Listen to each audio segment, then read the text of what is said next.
I'm excited to share with you Wes and Shane's story of SD Tech. Like so many MSP leaders, they found themselves with a business owner owning too much responsibility. He was achieving success, but nowhere near the goals that he had for himself. So he figured out the answer was about dividing and conquering. You see, one of the biggest challenges that MSP owners have is handing over responsibility to others, but man, did they achieve success, and they did. Enjoy their story and allow it to motivate you to do what it takes from a personnel perspective to turn your dreams into expectations.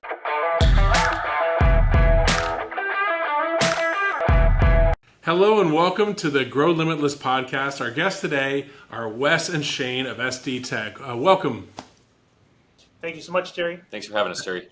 No problem. I'm so excited to get to know you better, learn a little bit more about your story. What led you to become an MSP? Tell me about the success that you've had. Sure. So back in the day, probably when I first started getting interested in technology, is because my dad was an architect, and it was probably mid-90s or so. You couldn't go out and buy a computer. You had to build your own. And so I was fascinated watching him build his own computers for his architectural firm and getting the operating system loaded and all that kind of stuff. So that interested me, and kind of got into it and would help him with some of those builds. Learned a lot about MS-DOS and tweaking config sys, AutoExec-BAT, and things like that, which proved useful later when I started running games. You had to do a lot of that tweaking to get every last kilobyte of RAM to get the game to run. But I built a love for technology.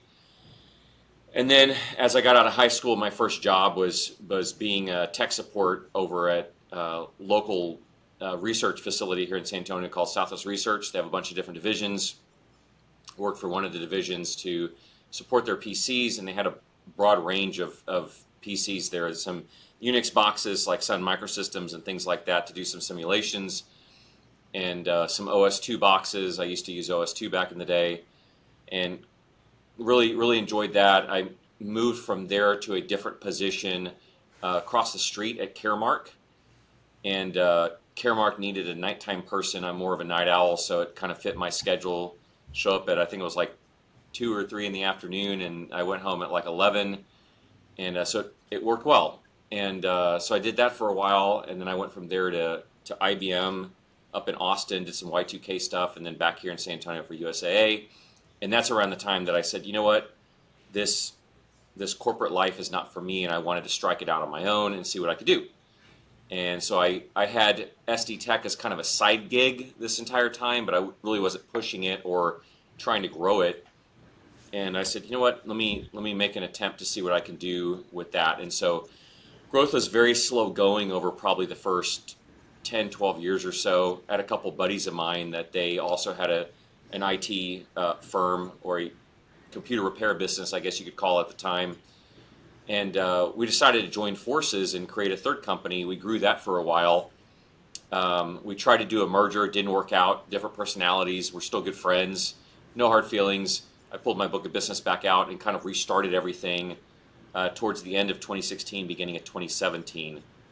Okay. And it was difficult. It was like, even though I had the client base, now it's just me. So it's like, how do I go from supporting this client base that I've built over these? And I'd had like 1 or 2 techs here and there, and like an admin person, things like that. But when I merged in with the other group, I had a much larger employee base to help support me, and I wasn't worried about, hey, if I get a client with 50 endpoints or something like that, it wasn't going to be a big deal to support it. But now I'm back on my own again, and it's only me. As luck would have it, one of our installers, we had an installation coming up at one of our franchise clients. The installer that was our main installer over at the other company, he decided to quit.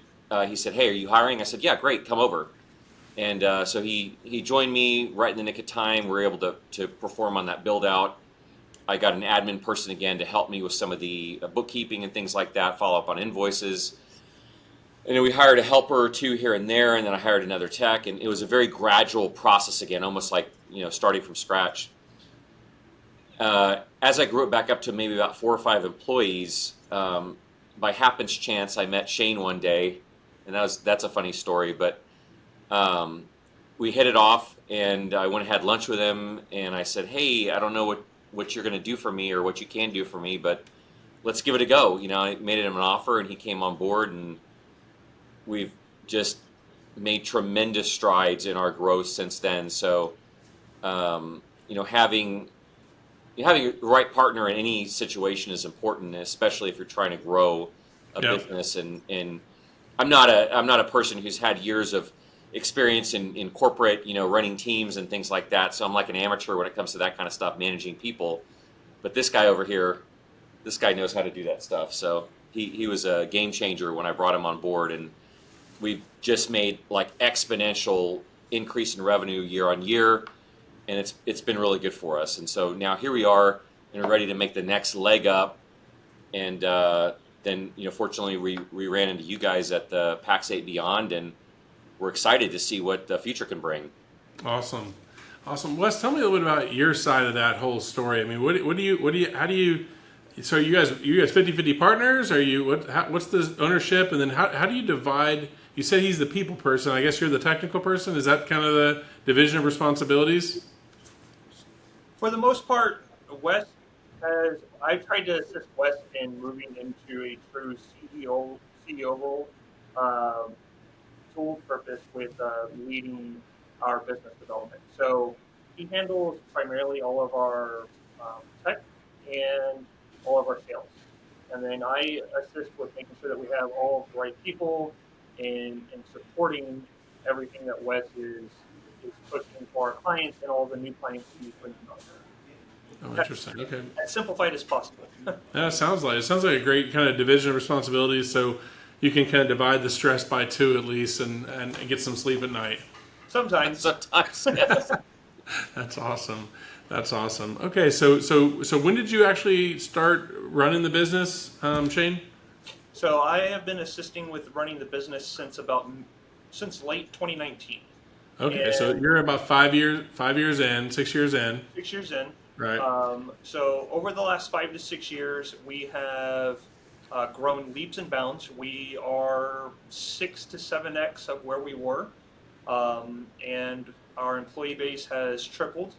Our footprint has gone from being primarily in Texas to all across the U.S., California, New York, Florida, and not everywhere in between, but most of the places you would want to be.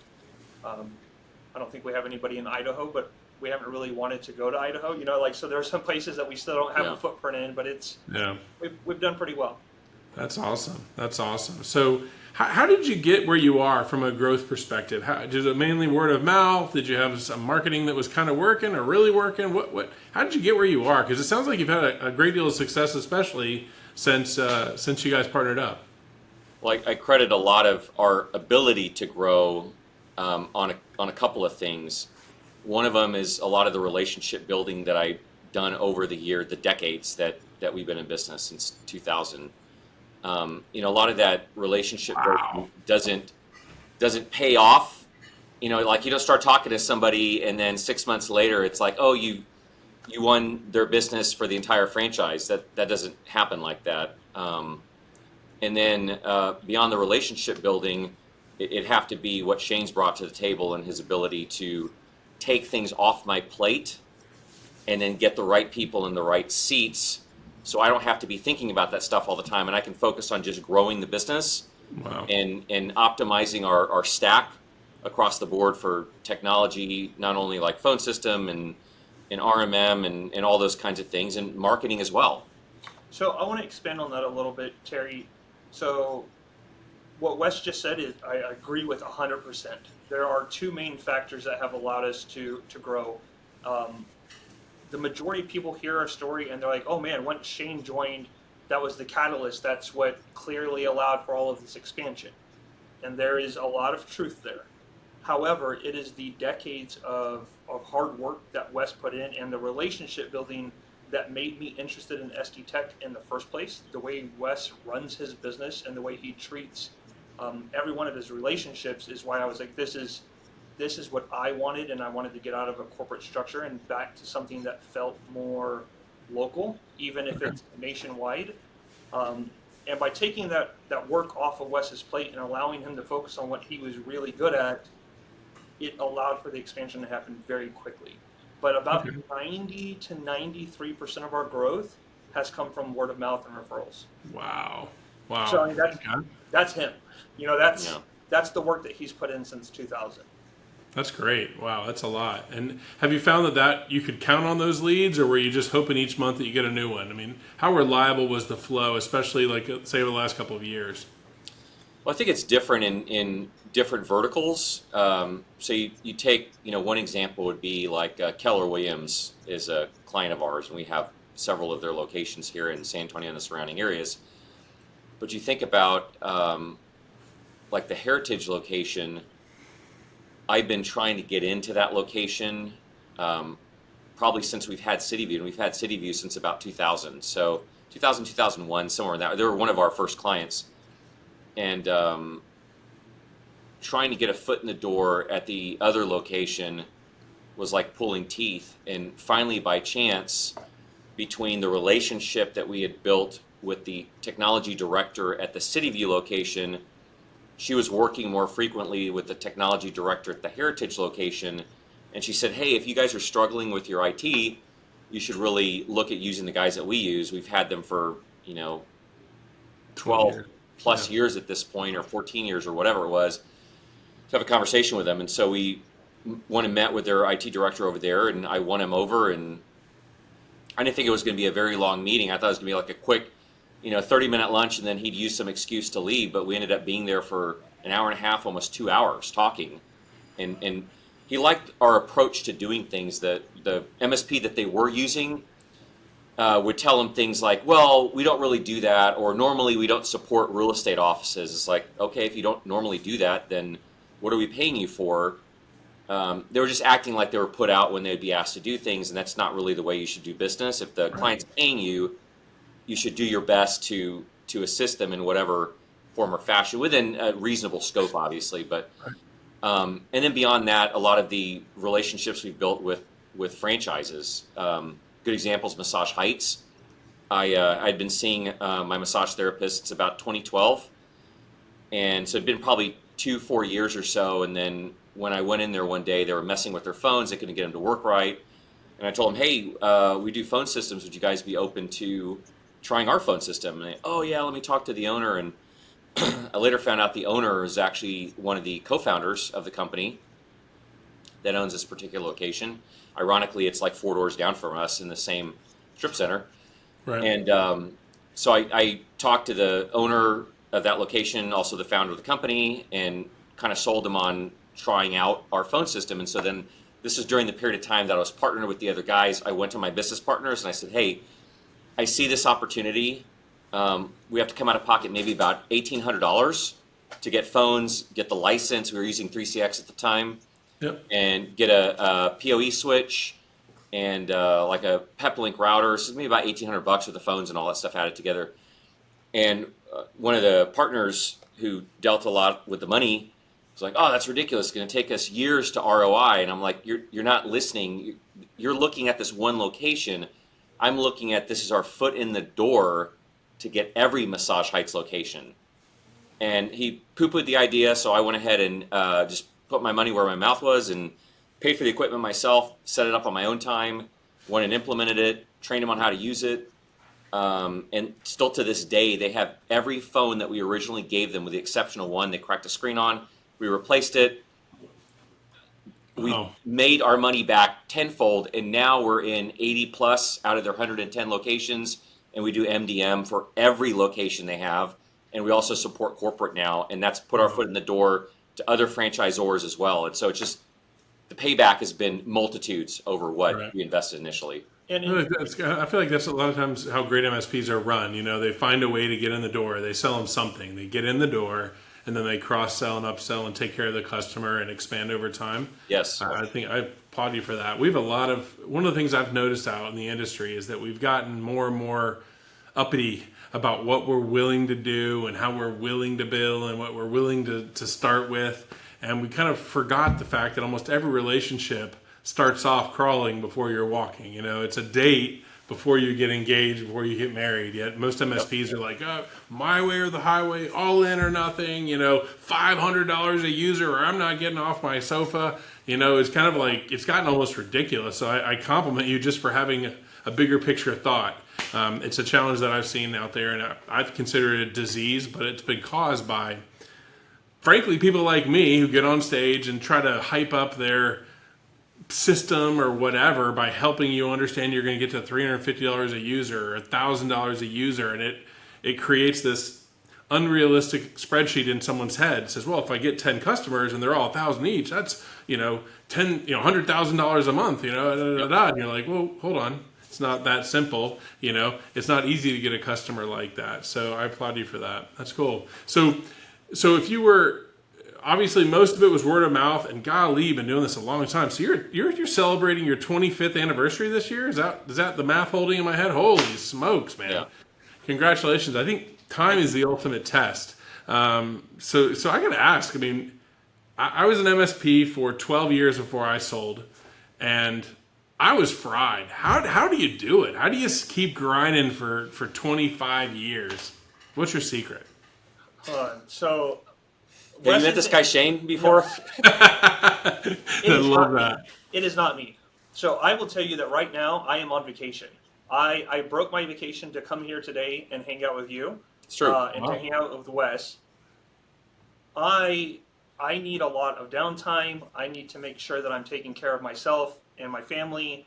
And I feel like I'm a relatively normal individual in how I manage my stress. Now, I do handle and manage more stress than I would expect from most other people. But Wes is not like me. Wes isn't like the majority of people I know. On Wes's honeymoon, when he was in Greece, he worked in the evenings, he worked in the mornings.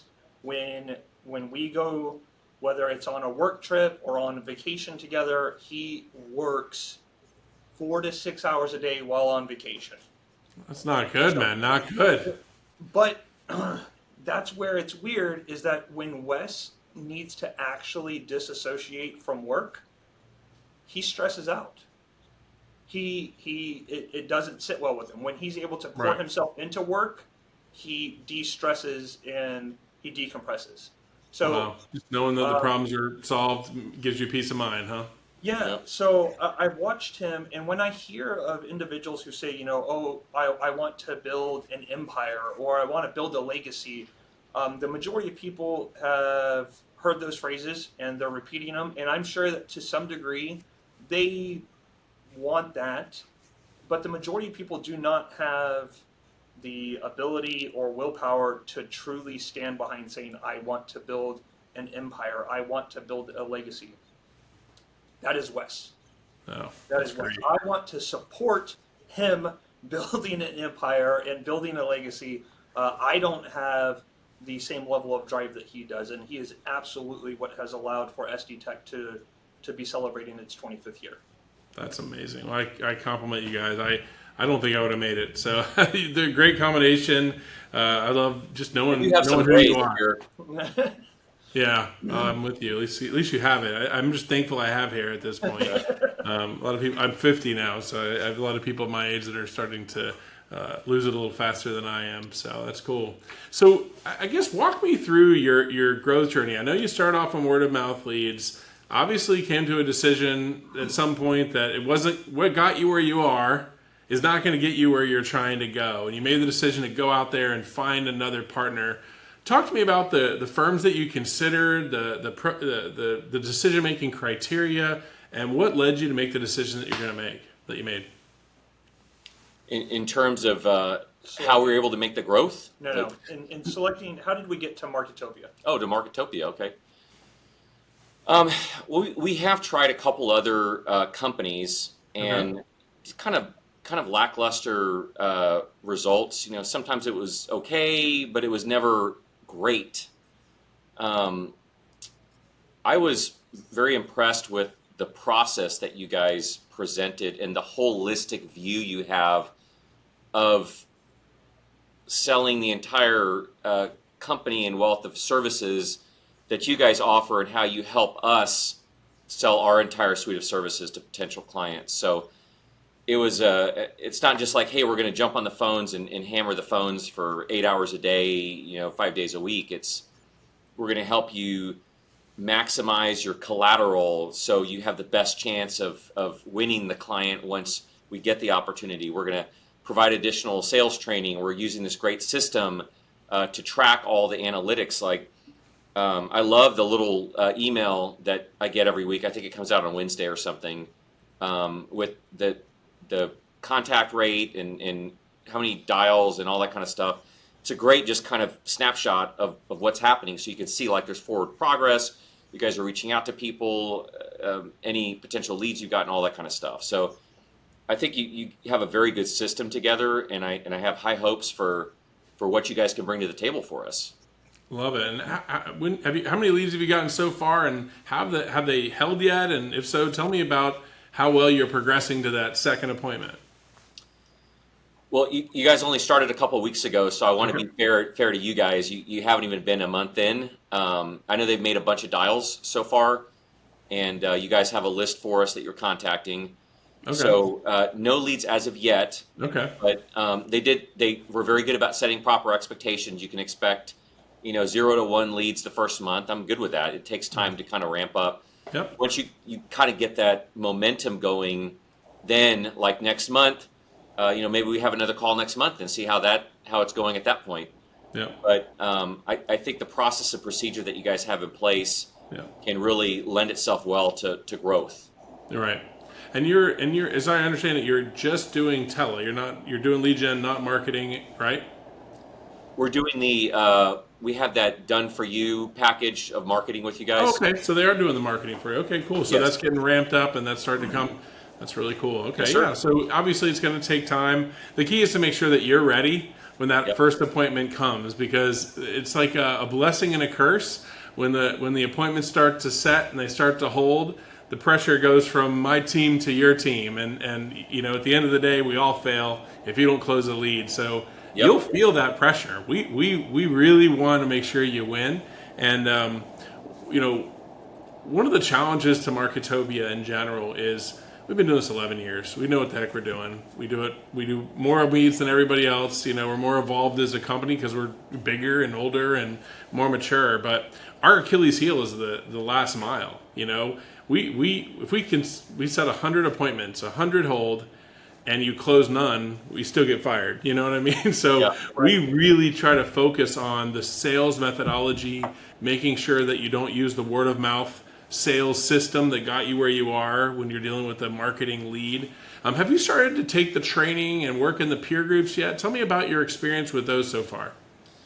I haven't yet. I was really excited I wanted to go to y'all's event last week because it was like perfect timing. Like I just got on board. You guys are having the in-person event down in Florida, but unfortunately we had a family vacation planned down to the coast. So I did get to see the coast, just not the Florida coast. So right. I hear that one's much nicer than the one here in Texas. So I would have probably enjoyed that a little bit more. But I got to spend time with the family, got a little bit of downtime and things like that. So that was good.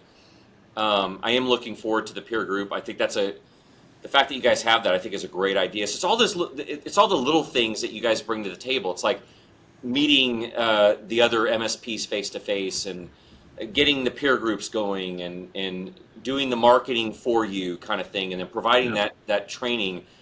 I think, and I think Shane can attest to this. I've got a pretty high close rate, so I'm excited to see what opportunities you guys can bring to the table, because if I can close a random internet lead from Washington State, I think I could do pretty well with what you guys are bringing that are warm leads that are interested in switching to another ISP or MSP. Sorry. Well, if it doesn't work, you know where the methodology is. You know the training is there. Yes. That's awesome. It's nice to kind of come in with a confident salesperson. I think that's a huge asset, and probably one of the reasons that you guys have been so successful. So look forward to watching that, and frankly seeing you kind of evolve and say, okay, well, I got this random internet lead, but this is the one we went out and got, or I got this word of mouth lead, but this is the one that came from 2 clicks on a newsletter, 2 phone calls, and then we finally got him on this email blast. So that's awesome, man. I can't wait to see what you guys do. Talk to me about your goals. You know, I know you have big dreams. Where do you see yourself in 5 years, 10 years, and how does Marketopia play into that? So one of the things that it really excites Wes and I both is the full package that you guys are bringing to the table, right? We are a small company doing very big business, and when I'm hiring frontline employees, one of the key things that I'm looking for, and I know that everybody says they're looking for this, most people truly aren't. I'm looking for self-motivated individuals who do not require a supervisor or too small of a company to be spending money on a supervisor. So I'm really looking for people who are self-motivated, self-driven, and want to be part of a bigger team. And when Wes told me about you guys and your products, it felt like something that fit with what I'm looking for from a frontline employee. And Wes is super ready to get in with the peer groups. He's dedicated to utilizing the educational material that you guys have, because we want to make sure that we're doing our part so that way we can truly have a beneficial relationship. And that I think is what everybody really should be going into a partnership like this, with that type of mentality. So over the next 5 to 10 years, other than the straightforward, you guys are continuing to send us leads, we're going to continue to close on them, and it's going to be great. How does it fit into our big picture? So our big picture is franchising, and not just supporting the franchises, but we are a franchisor ourselves. We are looking at bringing on 1 to 2 new franchisees within the next 3 to 6 months.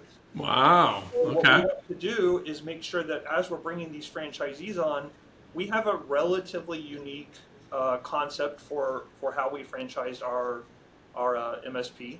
And what we want to do is make sure that we are finding a great value add partner to set up with our MSP, so that or with our franchisees, so that they're already entering into it ground running, and they know that Marketopia has been supporting us, hopefully, right, for the last 3 to 5 years. And then when they're ready to get the assistance they need in managing those leads, then they have y'all as a partner. And if we can make all of that work, then we should just be able to compound some numbers and come out on the better side of things. Yep. What made you start a franchise? I mean, what made you go that direction? You don't see many MSPs that get into that. There's obviously some out there. Remember how I told you about my ex-business partners? He's Yeah. thick-headed. Yeah, I am. So we, Acronis offered them tickets to an F1 race up in Dallas, Fort Worth. And they had an extra ticket, so they're like, hey, do you want to go with us up there? Because we hang out all the time still. We're still very good friends, and we go to the movies. We like to go see all the superhero movies and stuff like that. Looking forward to Fantastic Four, by the way. That looks really good. Yep. Yeah, it does. We're going to all go see that together. So they offered one of the tickets to me and said, hey, let's go up there and see the F1 race. Great, cool, And so afterwards, I was talking with one of the other brothers, because 2 brothers and then a friend of mine that I've known for 20 plus years. And so I was talking to one of the brothers, and I said, hey, what would be interesting is to the services that we offer, both companies, the one I started with them and SD Tech, we offer a lot of services that most MSPs don't, like some of the low voltage work, the build outs, we're able to do security systems and access controls and cameras and things like that. So your average MSP doesn't do that. VoIP phones, we do all that in-house. We use tier 1 provider like Bandwidth and have our own PBXs and things like that. So it's not your average MSP, but it can scale, because everything that we've implemented, including you guys, we want to look at how does it scale. Like, is this just going to be good for SD Tech corporate, and then beyond that, like, we can't make it work in another situation? No, we want to be able to grow infinitely without having boundaries around it. So I said, it'd be interesting is to, with all the different kinds of services we offer, I think this world needs an IT franchise that allows, there's a lot of people that want to get into the MSP space, but where do you start? Like, I mean, you guys have been around, you said, for 12 years. I just found you guys like 2 months ago. Yeah. So it's like finding the right partners, like Pax8. Pax8's been around for a while. I think we started using them in like 2017 or something like that. It's been a great relationship. I love them to death. Before that, I was using Insight, total garbage, not good support, interface is horrible, ordering and all that kind of stuff. Pax8 came along. I didn't know who they were. I took a call with them. We decided to move forward with them. Never looked back. Ubiquity equipment. We love using Ubiquity equipment. It scales great when you have locations like all these franchise locations we support that are all around the country. All of that stuff, but all that knowledge that we've gained in the 25 years that we've been in business, we're able to package that up in a nice little, package and sell it to somebody who wants to have their own MSP, and they don't have to worry about, okay, now I got to do all this R&D. What phone system do I use? What trunking provider? What networking equipment? Who do I use to help us with marketing? All that stuff. Here you go. So you're explaining this to Michael and Marlon, and what was their response? Yeah, and so I was explaining it to them, and they said, oh, it can't be done. It can't be done. And I said, okay. Yeah, just watch. Challenge accepted. Love that. Sometimes you need that motivation, and someone telling you it's not possible or whatever. That's awesome. Go ahead. We were already looking at expanding SD Tech, and we were considering a couple of different avenues, and franchising was not on the table between Wes and I until that conversation. And that conversation where ex-business partners and close friends said, hey, it's not possible, that was the kick in the ass that we needed. And then we spent the next about a year and a half, researching, finding great partners to assist us in building out the franchise system. And then between the year and a half to 2 year mark, we, went through all the legal stuff and getting everything built out. And now over the last year and a half, we've been knuckling down and we onboarded our first franchisee and have seen him onboard his first client. And so it's been a journey. It's been very difficult at times, but we believe that it will absolutely be worth it. And the learning experiences have been phenomenal so far. It's not for the people hard, but if you want to build an empire, that's how you do it. Yeah, exactly. I love that word, empire, right? There's a lot of people out there that dream about that. And it sounds to me like you guys have a passion for helping people achieve that. You've got a system, you've proven it internally, you got a team, you kind of know, you kind of have all the skills you need between the two of you guys to be really successful, and you want to help other people do that. What advice would you give to an MSP who was struggling to grow and not unsure, I guess, what route to take? What advice would you give them now that you have the benefit of hindsight and experience? I think a couple of the biggest things that I would recommend, get yourself a good right-hand man. That's incredibly important.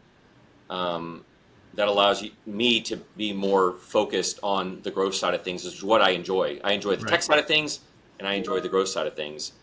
And then, get a good accountant and get a good marketing system. Yeah. Those are all really important. If I would have had a better accountant early on, I would have saved so much money on taxes. And and obviously if we would have found you guys sooner, we would be using you then instead of just using you now. So yeah, and I agree with Wes. I think that leveraging partnerships is one of the most critical parts of not starting a business, right? Everybody knows that when it comes to starting a business, it's you're going to feel like an island, and it's a lot of painstaking effort. But to expand and grow out of that startup phase, leverage your partnerships. Whether that's with a right-hand man or a good, sales partner, accountant, your partnerships within your clientele. Just leverage your partnerships. You do not have to be an island, and honestly, you can't grow an empire on an island. Right. Yeah, you can't. Have an endless thirst for learning too. I mean, when I go to the gym at night, I'll listen to, there's an app called Headway that you can get little like quick synopsis of various different books. Listen to audiobooks sometimes. Watch a lot of Dan Martell. He's really good too. And just gives you ideas, things to think about how to improve your your operational efficiency and ways to grow, and the knowledge helps me better myself as well. And I think Shane can attest. I was pretty raw when he first came in, and I would not have been a good CEO. I still was the CEO, and I would not have been a very good one as compared to now. I've been able to grow and focus more on that role and learn from experiences, both good and bad. Right. But experience is still experience, right? Yeah, absolutely. Wow, that's wise words, man. I really love your story. I love the teammate concept. I think I've been a solo entrepreneur in the first part of my career, and now I enjoy a life partner. My wife is actually a partner in the business, so I kind of get a little bit of benefits of that. And it definitely makes a difference when you can sort of spread that stress, spread that responsibility out just a little bit, and have that redundancy, because that owner's mindset is not always easy to get in an employee. But if you have that feeling with your partner, you can check out a little easier when you know the other person that cares just as much as you can step right in. So that's wise words right there. I appreciate the plug for Marketopia too. We certainly hope to be part of your story and help you, get to $50 million in recurring revenue, and turn every dream that you have for your lives, personally and professionally, into expectations. So thank you for the opportunity. It's a blessing for us to help people like you, and I would just really appreciate the opportunity. Absolutely. We're excited. Awesome. Thank you guys so much. I appreciate your time today. Thank you. You as well, All right. Terry. Take care, man. Bye. Bye.